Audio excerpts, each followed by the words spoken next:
Hello guys, আশা করি আপনারা সবাই ভালো আছেন।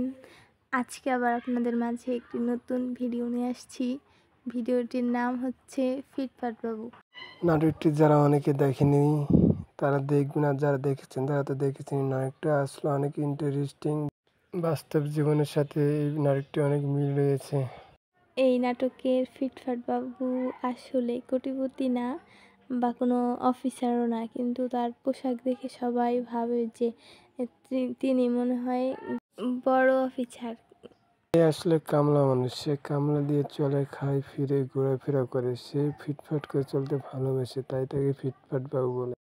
এই ফিটফাট বাবু একদিন তার মালিকের জমিতে কাজ করতে করতে একটি গুপ্তধনের সন্ধান পায়, কিন্তু সে এই গুপ্তধনটি না নিয়ে তার মালিককেই ফিরিয়ে দেয়, কারণ সে তার মালিকের জমিতে এই গুপ্তধনটি পেয়েছিল।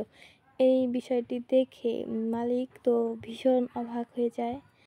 এই গুপ্তধনের কথা শুনে এলাকাবাসী সবাই চলে আসে, কিন্তু ফিটফাট বাবু তার বুদ্ধি দিয়ে সবাইকে নিজ নিজ বাড়ি পাঠিয়ে দেয়।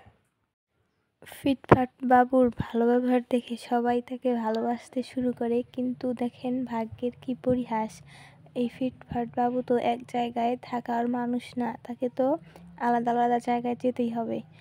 আপনাদের ভিডিওটি ভালো লাগলে সাবস্ক্রাইব করবেন এবং পাশে থাকবেন।